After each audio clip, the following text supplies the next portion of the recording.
Muy buenas tardes a todos. Mi nombre es Isel Galindo. Soy la presidenta del Colegio Mexicano de Licenciados en Traducción e Interpretación por el bienio 2021-2023.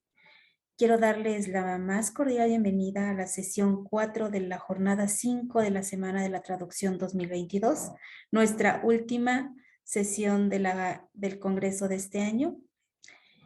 Para mí es un gran placer presentar hoy a Magali López Morales. Magali es licenciada en traducción y especialista en estudios diplomáticos por el Instituto Superior de Intérpretes y Traductores.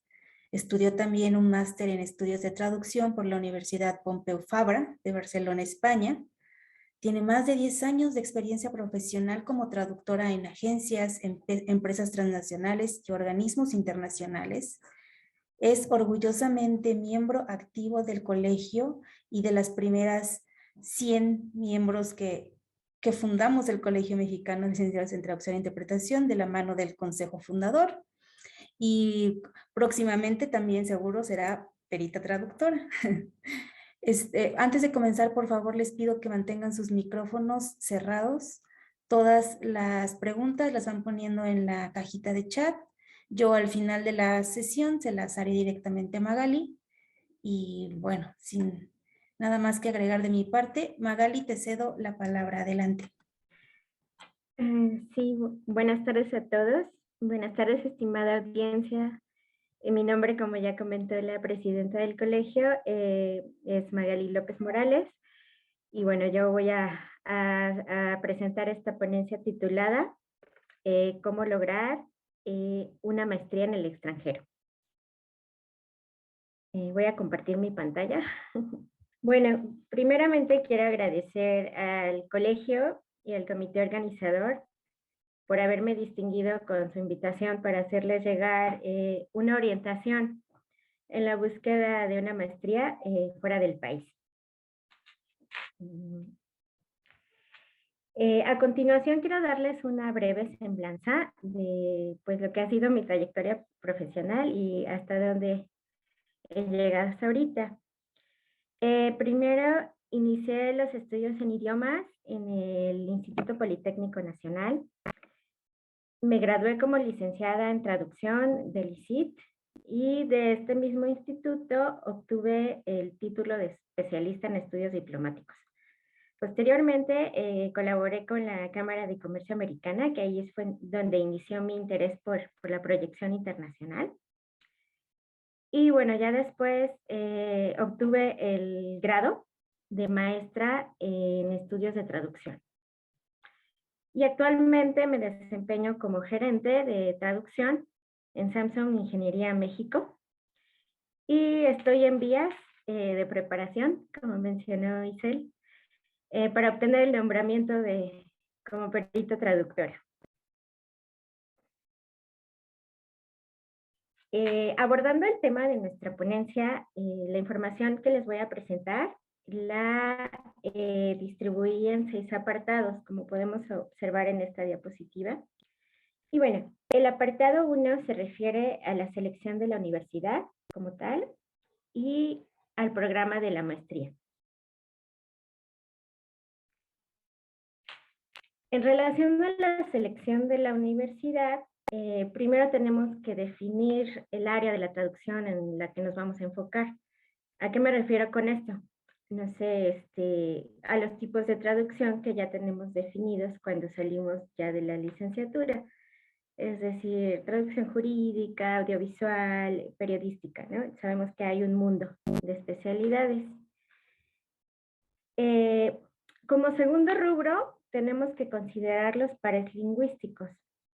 Es decir, que a partir de la lengua materna vamos a definir las lenguas con las que vamos a trabajar, porque es importante que la lengua a la que vamos a traducir sea precisamente la materna, y esto contribuye a que la traducción tenga una mejor calidad. En nuestro caso, en nuestro país, pues sería el español. También tenemos los rankings internacionales. ¿Qué son estos? Bueno, pues son listados de las universidades más importantes a nivel mundial, que están clasificados por región de interés o continente, como pueden ver. área de estudio y por mejores ciudades para ser estudiante o para estudiar. Aquí les pongo un ejemplo del ranking en la diapositiva, es el más solicitado. Y aquí también es importante comentar que nuestra profesión normalmente o casi siempre la engloban o la clasifican en el área de artes y humanidades. Y pues por ahí podemos empezar nuestra búsqueda. Otro recurso en el que nos podemos apoyar son los buscadores educativos. También son muy importantes. Y bueno, ¿estos qué son? Son sitios web o páginas web que filtran la información que les proporcionan, tú la ingresas y te arrojan las universidades más idóneas según lo que tú estás buscando. Y por último, yo recomiendo siempre considerar nuestros intereses y nuestras limitaciones incluso biológicas. No lo sé, por ejemplo, la tolerancia al clima frío, clima cálido, dependiendo de cómo seamos, ¿no? Bueno, ya que tenemos elegida la universidad, lo siguiente es elegir el programa de maestría, precisamente. En esta búsqueda nos podemos apoyar en las páginas web o en los sitios web de la universidad de nuestro interés. Y otro recurso muy importante que sí recomiendo mucho es asistir a las ferias de estudios de posgrado, que son eventos organizados por las mismas universidades, los gobiernos y algunas empresas particulares. Aquí puedes interactuar personalmente con los representantes de las universidades y tienes la oportunidad de aclarar dudas, pero en persona. Entonces, esta es una oportunidad muy buena, ¿no? También aquí les pongo lo que son las embajadas, que también son una muy buena fuente de información que mucha gente no toma en cuenta, pero sí se recomienda acudir a ellas. También tenemos instituciones gubernamentales, que en nuestro caso sería pues la Secretaría de Relaciones Exteriores. Y a continuación, pues tenemos los elementos que debemos considerar y revisar a detalle para esto. ¿Cuáles son? Bueno, pues el plan de estudios, los requisitos académicos, los requisitos legales para entrar al país, los costos de vida y propios del estudio, si hay becas por parte de la universidad, y la facilidad de conseguir el alojamiento. También es importante. Ahora vamos con el apartado 2. Aquí, bueno, vamos a explicar un poquito cuáles son los recursos económicos, ya sea de tipo propio o externos.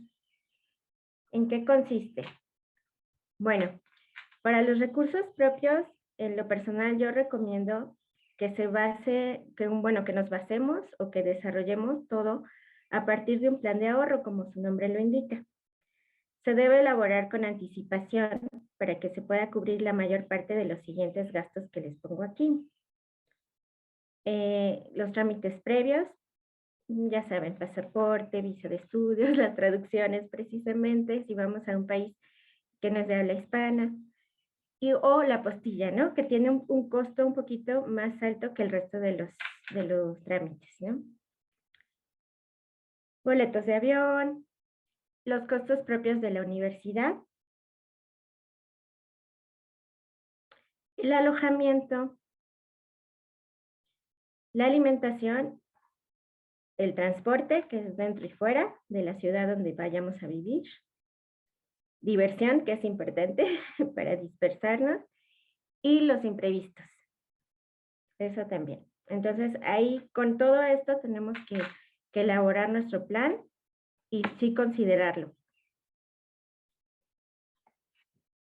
En cuanto a los recursos externos, pues el recurso número 1 pues son las becas. Y aquí puede haber becas al 100% o que solo cubran un porcentaje. ¿Quiénes las otorgan?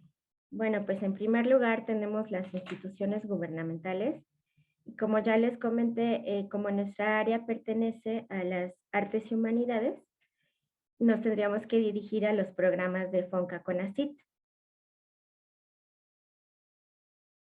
También tenemos instituciones que promueven la movilidad educativa entre países. Por ejemplo, uno muy conocido pues es la Fundación Carolina, que fomenta este intercambio entre países hispanoamericanos, o sea, de habla hispana, y España. Hay para Alemania, para Estados Unidos, hay varios. También hay instituciones privadas que otorgan becas muy particulares, por ejemplo, las becas MOOC.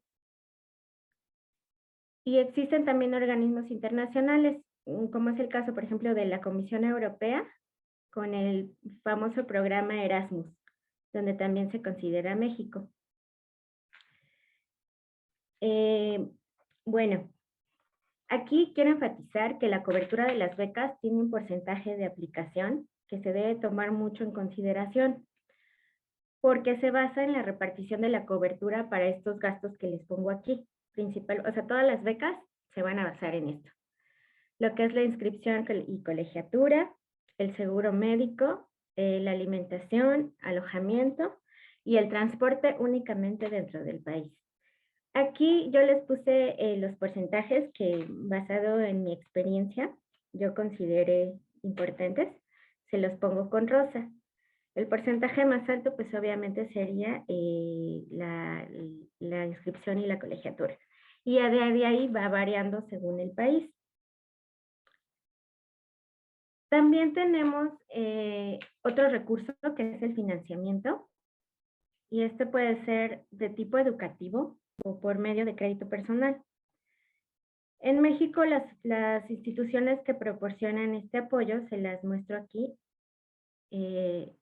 son el Banco de México principalmente, que tiene un fondo especial para esto, para estudios de posgrado, se llama FIDER. Entidades financieras, que son normalmente los bancos comerciales que conocemos, e instituciones privadas. Por ejemplo, está Mundo Joven, que para Europa tiene el financiamiento de EduPass, me parece. Bueno, ¿qué aspectos tenemos que observar así detenidamente para un crédito? Primero que nada, el monto. ¿Cuánto nos va a prestar? O sea, realmente, ¿de qué se va a tratar el préstamo, no? Segundo, y muy importante, la tasa de interés. Aquí pues, ya son términos bastante específicos, pero sí es algo en lo que tenemos que tener mucho cuidado y detenernos a observar bien. Y bueno, también el periodo o el tiempo del crédito, o sea, cuánto tiempo va a durar los pagos. Y si existe un periodo de gracia. ¿Qué es un periodo de gracia? Normalmente es un periodo de 6 meses a un año en donde no se paga el crédito, ni tampoco los intereses, pero sí se cuantifica. Y este empieza a contar a partir del término de tu programa de maestría, o sea, el día que ya terminaste el estudio. Los requisitos. Bueno, aquí también les pongo un poco en resumen cuáles son los requisitos tanto para las becas como para el financiamiento. Principalmente se basan en cubrir nacionalidad mexicana, una edad límite promedio, la licenciatura, que tengas un grado de licenciatura con un promedio también mínimo, que hayas tenido la carta ya de aceptación por parte de la universidad, un comprobante de un segundo idioma, que en nuestro caso normalmente es inglés, un buen historial crediticio y bueno, para el financiamiento sí consideran los avales. Para el tercer apartado, bueno, este corresponde a lo que es la documentación. Aquí les pongo en esta diapositiva prácticamente un resumen de todos los documentos que sirven principalmente para comprobar lo que es la nacionalidad, el nivel académico, o sea, que certifiques que efectivamente ya tienes un título de licenciatura, y lo que te pidan para los trámites migratorios. Aquí únicamente es un resumen. Si alguien está interesado, con mucho gusto puede contactarme y yo les envío esta lista. De aquí lo que podemos resaltar más es que tenemos que fijarnos en que el programa de maestría normalmente es de 1 a 2 años y para tener un valor, para que sea válido internacionalmente y que nos dé lugar al estudio de por ejemplo, un doctorado, tiene que tener 60 créditos del sistema, por ejemplo, European Credit Transfer System. Más o menos es el que todo el mundo o todos los países como que toman en cuenta. Se tiene que tomar en cuenta hacia qué dirección queremos tomar nuestros estudios. No sé, si queremos dedicarnos únicamente a la investigación o la cuestión académica, pues se toma un tipo de programa. O si es profesionalizante, o sea, quiere decir que después de la maestría vamos a aplicarlo en la profesión como tal, como traductor, o sea, sin dar clases. ¿Cuáles son las materias obligatorias y optativas? Y muy importante, también las prácticas profesionales, porque eso te da pie a, pues, ya ingresar como tal al mundo laboral, ¿no? De la traducción. El siguiente apartado se refiere a los trámites en el país ya de llegada. ¿Qué trámites tenemos que hacer ya cuando llegamos al país? O sea, ya fuimos aceptados y ya llegamos. Bueno, aquí lo primero que tenemos que hacer es asegurar la vivienda. ¿A qué me refiero con esto? Ya sea una residencia universitaria o una vivienda alquilada, o sea, particular. Después, el segundo paso es indispensable, es tramitar la residencia. ¿A qué me refiero con esto? Pues que vamos a acudir a la oficina de asuntos extranjeros de la ciudad a donde llegamos para que nos otorguen el permiso de estudiante extranjero y podamos tener ese permiso para vivir el tiempo que necesitamos para nuestro programa. Después es muy importante la apertura de una cuenta de banco. La van a necesitar para todo. El siguiente paso es inscribirnos a las materias como tal, o sea, al programa ya en la universidad. Y aquí los últimos puntos que les pongo aquí se refieren como tal al programa o al estudio ya de la maestría, del programa de maestría y al cumplimiento de este programa. O sea, ¿qué quiere decir? Que lo aprobemos. Entonces, para esto, aquí nos van a asignar un asesor o un guía que te oriente en todos los trámites que tienes que cubrir. ¿Cuáles son? Bueno, desde los cursos introductorios, que si te piden algún curso previo al programa, lo tienes que estudiar o que llevar a cabo. En nuestro caso, a veces es algún curso de idioma. ¿Cuáles son los requisitos para aprobar el programa? ¿O en qué casos estarías tú reprobado, no?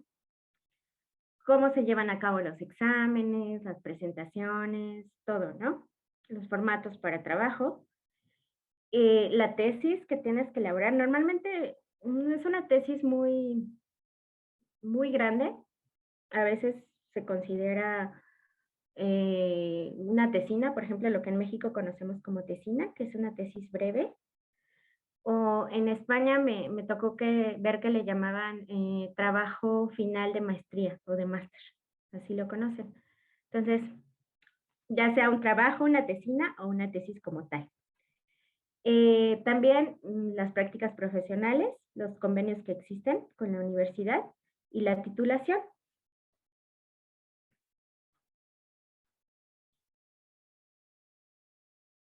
Y bueno, aquí, ¿por qué incluyo las actividades recreativas? Porque también son importantes, aunque no lo crean. Les cuento, se ha comprobado que los estudiantes de posgrado, ya sea maestría o doctorado, requieren actividades para compensar el alto nivel de estrés. Entonces, por eso la mayoría de las universidades ofrecen programas de actividades de este tipo. Entonces pueden ser, pues, desde programas de integración cultural, cursos de idioma, voluntariado lingüístico en el que tú enseñas tu idioma y alguien más te enseña otro idioma el que tú quieras. Recorridos, visitas, viajes, actividades artísticas propias de la ciudad y deporte, gastronomía. Y también, pues se facilita mucho que si estás tú ya en un país, pues puedes visitar los países más cercanos o los que están alrededor porque es ya mucho más barato, aprovechando que estás ahí. Y bueno, yo en lo personal sí recomiendo que se tome alguna de estas actividades porque sí, ayuda bastante. Y bueno, finalmente, como apartado final, eh, tenemos las ventajas de estudiar una maestría, un programa de maestría así, fuera del país. Y aquí el número uno es la inmersión en una cultura y lengua extranjera. Bueno, ¿por qué es importante este punto? Pues porque la oportunidad que se tiene de convivir, fraternizar con gente de otra cultura, incluso ideas, mentalidad y costumbres diferentes a la tuya, pues te da la capacidad de comprender completamente la lengua. Y eso, pues prácticamente te ayuda a traducir como no tienes idea. Y bueno, también hay que recordar que la lengua es inherente a la cultura, o sea, no puedes separarla.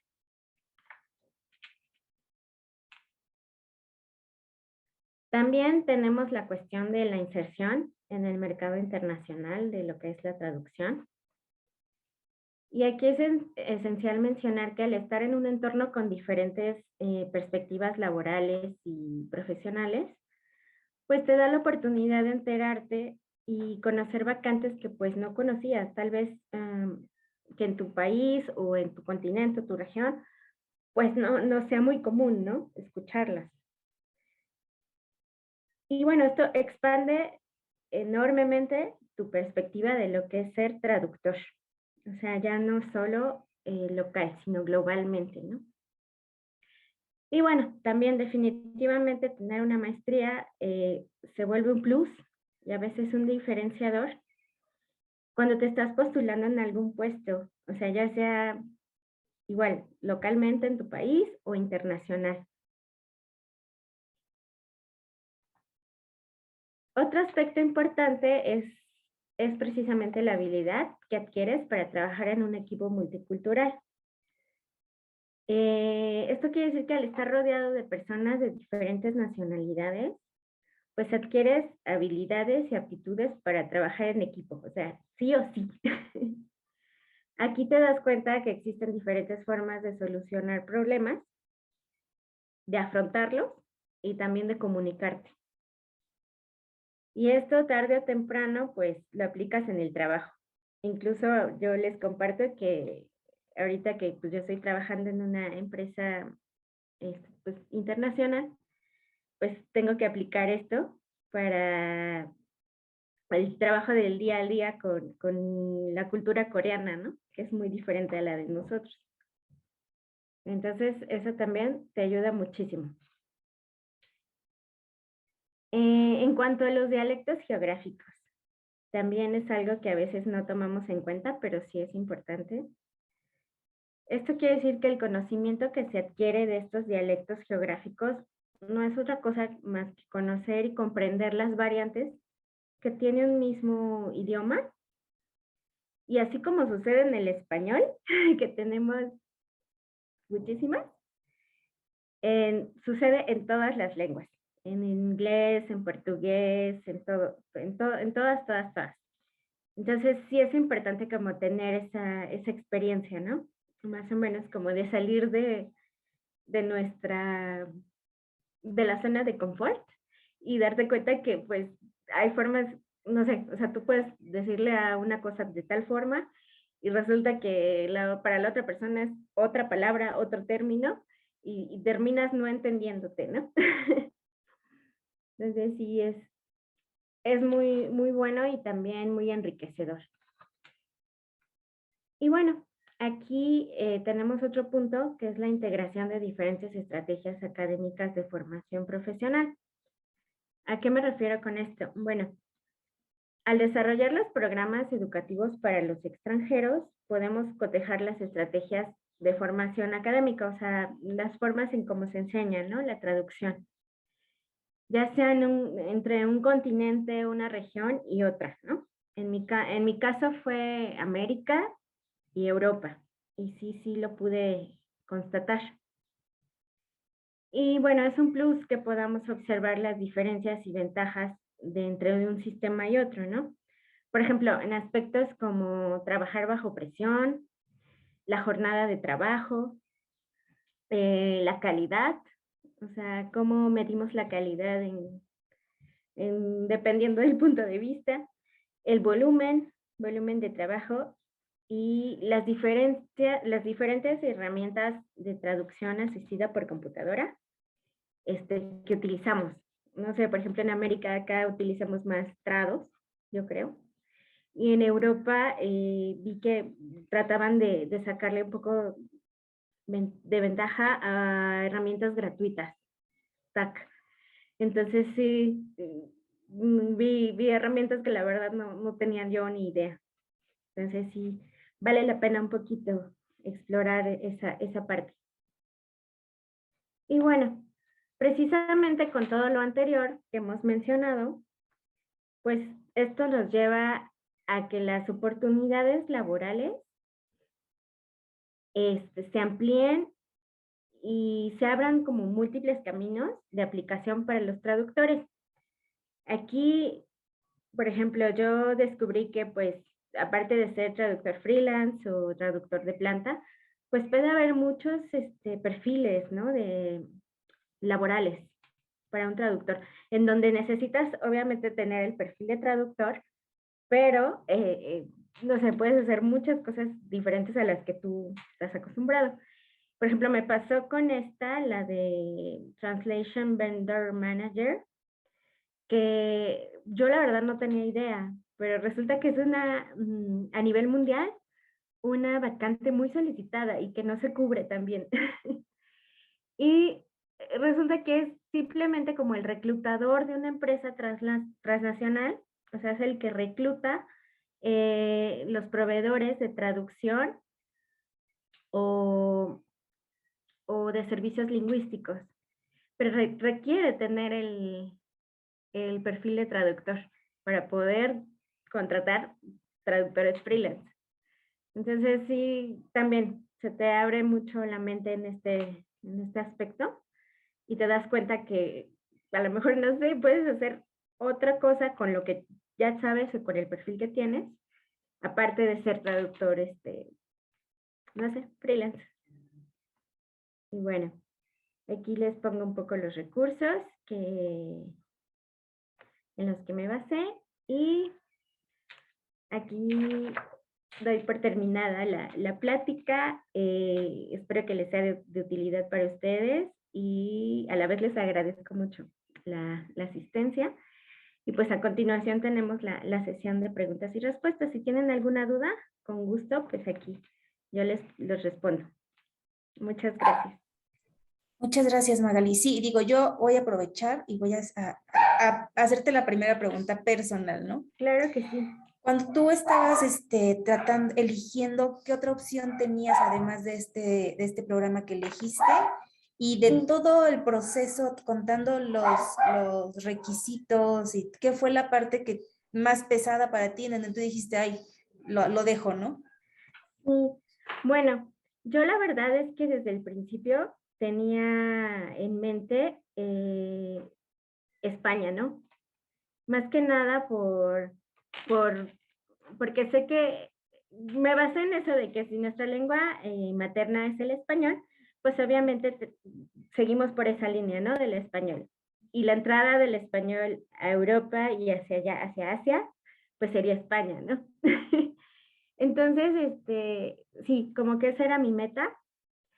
Llegué a contemplar Inglaterra, o sea, Reino Unido, pero me di cuenta que había muy poquitas maestrías como que enfocadas a la traducción en Reino Unido, como que era más lingüística, me parece.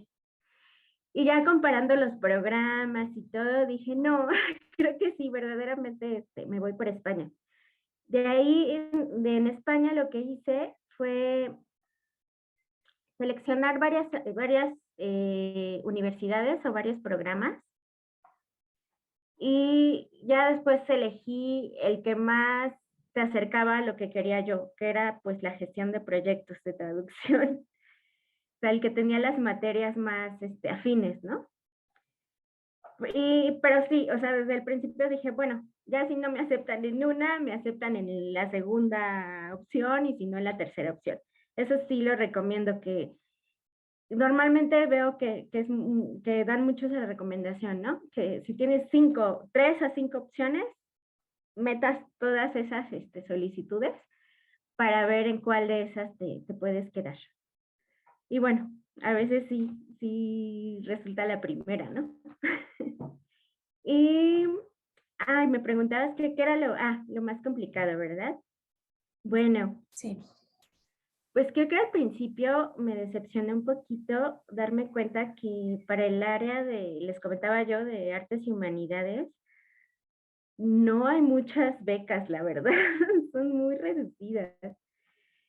Y mi enfoque de la traducción, la verdad es que no es literario, o sea, es más técnico, más hacia lo jurídico administrativo, relaciones internacionales, ¿no?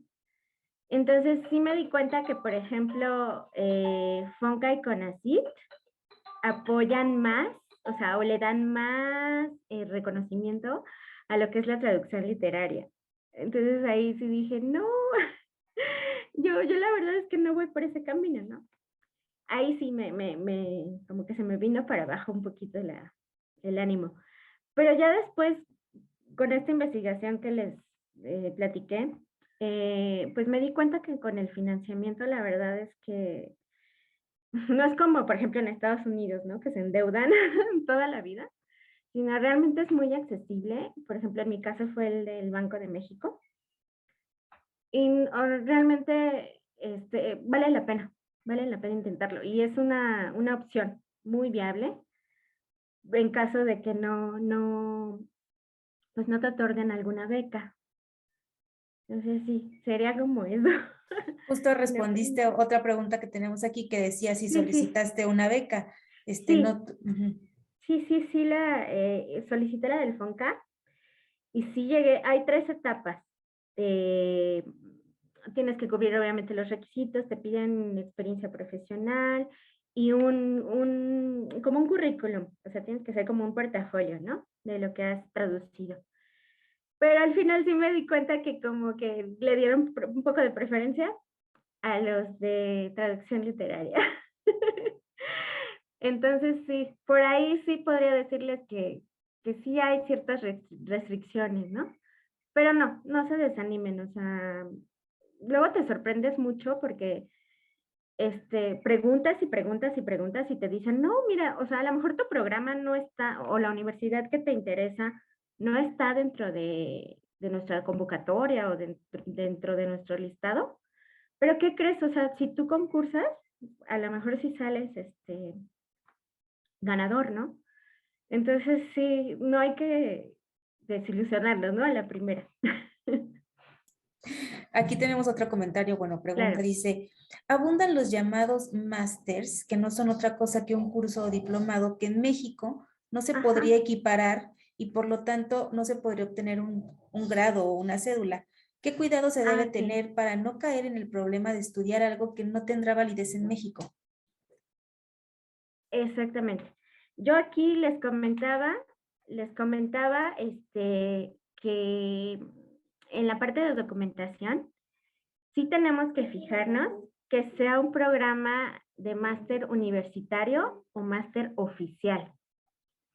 Y les hablaba yo de que esto equivale a 60 créditos del sistema, creo que es sistema de transferencia europeo, algo así.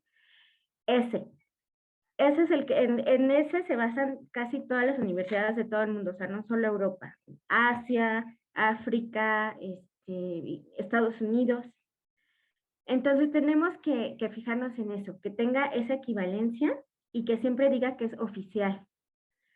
Porque yo sí me encontré con, incluso en España, unos llamados másters propios, que no son oficiales y que únicamente como que, no sé, lo que hacen es que toman un área que está de moda o en boga, que dicen, ahorita se están contratando, no sé, arquitectos en diseño tal, ¿no? Entonces vamos a sacar un máster donde salgan puros arquitectos de ese tipo. Y te va a garantizar que en ese momento, como te digo, está de moda, te van a contratar. Pero eso no va a ser equivalente en otro país, más que en ese caso, España, ¿no? Entonces, yo sí les pediría, bueno, más bien les aconsejaría que siempre pidan el equivalente a que les digo, los 60 créditos. Ok, nos preguntan si existe algún ejemplo de alguna maestría que no sea 100% de asistencia física, o sea, presencial. Si sí lo hay, si sabes cuáles, o quizá un diplomado con validez. Sí, sí. Sí existen, y más ahora a raíz de la pandemia. Bueno, yo les puedo platicar un poquito de lo que es España, porque esa fue mi experiencia, pero también lo hay, me consta que hay, creo que en Inglaterra y en Estados Unidos también. Creo que, por ejemplo, está la Universidad Oberta de Cataluña. Esa tiene un máster que es 100% en línea. Y hay varias también. Si ustedes ingresan a la página de la Oficina de Asuntos Académicos o Educativos de la Embajada de España, ahí vienen algunas universidades y te dicen ahí los programas que son en línea. Y sí los hay. Incluso creo que hay unos que son mixtos. Puede ser mitad en línea, mitad presencial. Entonces, no hay necesidad de que tú asistas presencialmente al país o a la clase, ¿no? Lo que sí es que en ese caso sí se tendría que ver que cuadre bien con la beca, porque muchas becas piden que sea programa presencial. Hay otras que no, por ejemplo, Fundación Carolina, me parece que no todas te exige que sea el programa presencial, sí hay programas en línea. Pero sí hay opción. Y más ahorita con lo de la pandemia, sí dieron mucho el giro. Justamente creo que lo que comentas, Magali, se vincula con esta otra pregunta que dice, fui aceptado para realizar un certificado de traducción en Canadá, el cual tiene una duración de 1 año. ¿Dónde puedo comenzar a buscar opciones de financiamiento para este tipo de estudios, además de las becas que ya ofrece la propia universidad? Sí, yo, número 1, sí te aconsejaría que te acercaras a CONACYT. El programa es conjunto, FONCA-CONACYT, que es de la Secretaría de Cultura. Y les digo, como es traducción, nosotros pues estamos englobados en eso. Sí, que sí te acerques y a preguntar la convocatoria, las dudas que tengas, incluso mandar correos, lo que necesites. Esa es una. Y para financiamiento, yo recomiendo 100% así, a ojos cerrados, FIDER. FIDER, de verdad, es muy, muy bueno y la garantía de que te lo otorguen, cumpliendo los requisitos, más si ya tienes la aceptación de la universidad, es muy probable que te lo dé. Y aparte muy accesible, con respecto a los pagos. A diferencia, no sé, de los bancos o les hablaba yo, ¿no? De instituciones privadas como Mundo Joven y eso. La verdad es que es muy, muy accesible. Entonces sí vale la pena que le dieran la oportunidad de checarlo. FIDER Banco de México. Muchas gracias, Magali, porque sí sabes que muchos nos damos con la punta de estas expos de Mundo Joven, es como, es como nuestra única referencia, pero ya ahorita con todo esto que acabas de decir, ni siquiera podrías, o sea, hay opciones mucho mejores, ¿no? Sí, y sí, les digo, yo recorrí mucho, pregunté en bancos, en financiamiento. Aquí yo les ponía el ejemplo, por ejemplo, de Afirme, que también creo que tiene un financiamiento educativo, es una entidad bancaria. Pero aún así, el Banco de México quedaba así, muy arriba de lo que te ofrecía ahí. Entonces, sí me atrevo a recomendarlo bastante. Y gracias. Aquí tenemos un comentario que dice, yo tuve la oportunidad de estudiar un diploma de estudios avanzados en traducción e interpretación en la Universidad de Granada. Ahora Ajá. ya es maestría y el temario es muy ad hoc. Ujú. Por ejemplo, en este tipo de cambios, el máster que tú estudiaste ahorita por la pandemia no adoptó un programa en línea, sigue siendo presencial. Eh, Me parece que estos 2 años de la pandemia sí fue en línea, pero ahorita como ya se regresó a la normalidad, ya lo están haciendo 100% presencial otra vez. Sí. Entonces, hay esos detalles, yo sí recomendaría como comunicarse directamente con el departamento del programa de maestría, porque cada universidad tiene su facultad y ahí hay subdivisiones, ¿no? Acercarse y preguntar, oiga, no sé, pues me interesa este programa, pero sabía que ustedes lo tenían antes en línea. ¿Es posible que yo pueda tomarlo así? Y la verdad es que sí, te dan toda la información y te hacen hasta lo imposible para que digas, sí, me inscribo. Entonces puede ser, puede ser. Ujú. Aquí tenemos otra pregunta. Dice, ¿las becas y financiamientos solo son para estudios de grado, o sea, que otorgan una cédula, o también para cursos y diplomados sin validez oficial? No, las que yo les expuse aquí son para obtener un grado, para el grado de posgrado. En ocasiones puede ser maestría, doctorado, que eso es lo que siempre se considera como posgrado. Me parece que a veces las especialidades, no siempre, pero a veces. Pero lo que son diplomados, cursos menores, donde no te van a dar validez oficial, sí ya es independiente. Como que no lo consideran dentro del programa de becas, ¿no? Nacional o lo que yo hablaba de los financiamientos. Sí, Ujú. justamente nos preguntan que si son válidos para programas de doctorado, supongo entonces que Sí, sí. ujú. Esta información que les estoy dando es exactamente lo mismo para el doctorado. Nada más que el doctorado, obviamente, el número de años, o sea, el periodo de tiempo de estudio es mayor. 3 o 4 años, me parece. Pero es lo mismo, se cubren los mismos requisitos. Ujú. Claro, y tenemos aquí un último comentario que dice, yo Sí, claro. estudié el máster oficial en traducción médico-sanitaria en línea, muy interesante programa, Ah, un programa intensivo, no salió tan caro, pude seguir trabajando y lo único malo era el horario, ajá, ¿no? Para sí, si alguien está interesado. claro. ¿Tú ya estás considerando el doctorado, Magali? ¿O todavía no? La verdad es que, como les comentaba, yo mi trayectoria, sí la quería dirigir hacia lo profesionalizante, ¿no? Al área no tanto académica. Entonces, por ahora sí mi prioridad era como, obviamente, tener más experiencia profesional y lo del peritaje también estoy muy, este, muy emocionada por eso. Pero posiblemente en un futuro yo creo que sí, el doctorado.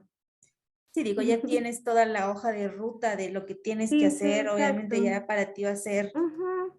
Sí, y aprovechando este comentario, igual, o sea, hay gente que inmediatamente termina la maestría y continúan con el doctorado y hacen exactamente lo mismo, o sea, la misma solicitud nuevamente para la beca, financiamiento, otra vez de cero, pero ahora para doctorado.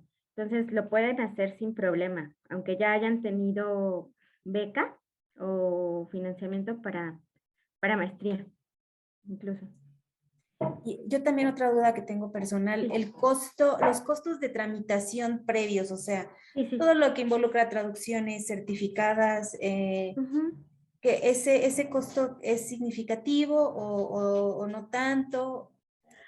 Pues yo creo que depende, o sea, Yo les resaltaba un poquito en mi experiencia, porque también he visto el caso de otras personas. En mi experiencia, pues yo no necesité, por ejemplo, traducción peritada, ¿no? Porque pues era español, era idioma español. Pero sí me di cuenta que todo tiene que apostillarse. Primero, se tiene que certificar la firma. Entonces, ese es un trámite que se hace en la Secretaría de Gobernación. Entonces, ese tiene un costo. En su momento a mí me costó menos de 1,000 pesos, yo creo que como 700 pesos la hoja, ¿no? de documento. Y después viene la apostilla, que también yo creo que un promedio como de 1,000 pesos, más o menos por hoja. Entonces, eh, ahí sí, yo diría que lo más costoso de esos trámites serían eso, lo de la apostilla, y en su caso, pues también dependiendo de la traducción, ¿no? Al país al que vayan. No sé, por ejemplo, hay gente que va a Japón y necesitan traducción al japonés. Australia también tiene buenas opciones, si les interesa. Y también tiene como proyección hacia el mercado asiático. Quería comentarles que el español ahorita es el boom en todo el mundo. Entonces, está muy solicitado, ¿eh? Y también la variante latinoamericana, el mexicana, también. Entonces, de repente se pueden encontrar con que en China están solicitando traductores de español, ¿no? Entonces, pueden prácticamente elegir cualquier programa que les guste más. Sí, claro, o sea, no solo enfocarnos a los países que tenemos aquí de referente siempre, Sí, sino no. ampliar la perspectiva, como dices, Australia puede ser una muy Ujú. buena opción. Y yo quiero rescatar, Magali, también un comentario que nos había hecho la maestra Irma Reyes, Ok. que es precisamente que tú eres un ejemplo para el gremio, o sea, un ejemplo de Ay. una capacitación constante, constante. Nos encontramos en cursos, te vemos, o sea, nunca dejas de aprender y de apostar por tu propia profesionalización. Obviamente, como tú dices, tú quieres ejercer lo que estás estudiando, quieres aplicarlo, quieres mejorar. No sé si a lo mejor quisieras darnos una reflexión a los que estamos aquí, como motivarnos de que tenemos, es tan de lo necesario que es mantenernos en capacitación, ¿no? Sí, sí, claro. Bueno, ay, muchas gracias, gracias por el reconocimiento y por las palabras. La verdad es que lo agradezco mucho.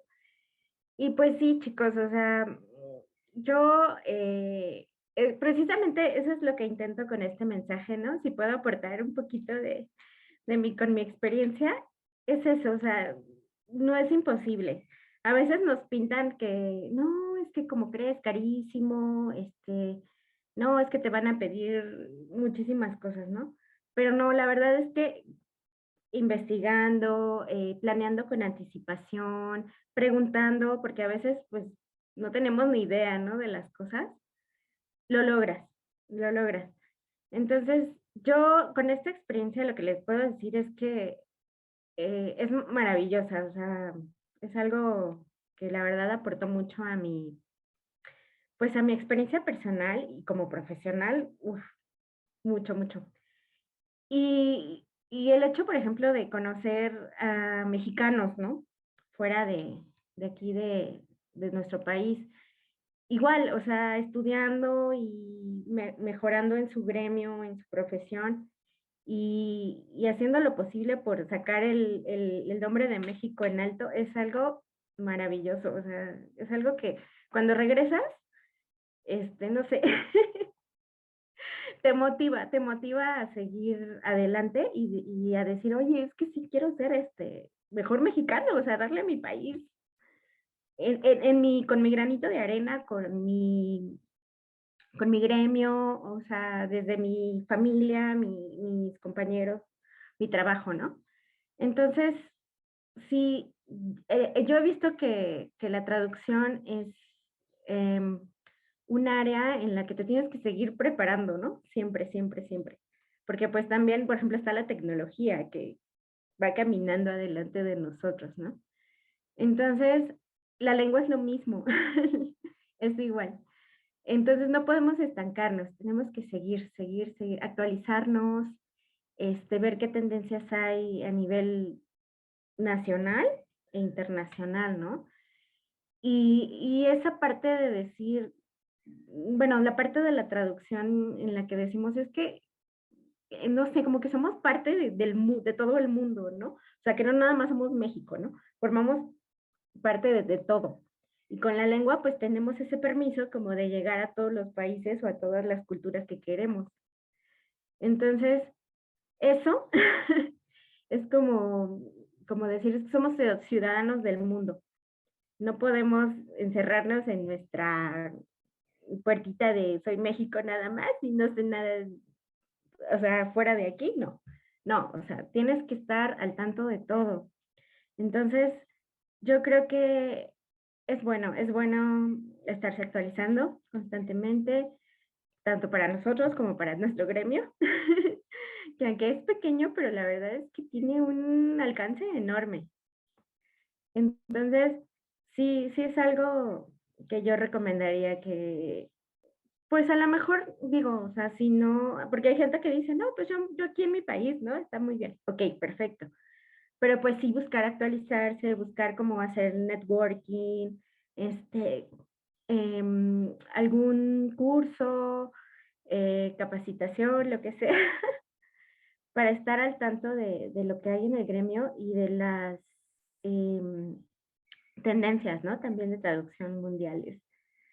Porque pues sí, o sea, somos, como les digo, somos ciudadanos del mundo y así como estamos compitiendo nosotros aquí en México con otro traductor mexicano, también podemos competir con un traductor chino y tener las mismas habilidades y competencias, y conocimiento, ¿no? Entonces sí, ahora sí que es posible, se puede hacer. Sí hay que dedicarle tiempo, o sea, me refiero a pues mucha investigación, le digo planes, pero pues nada que no se logre con esfuerzo, ¿no? Sí.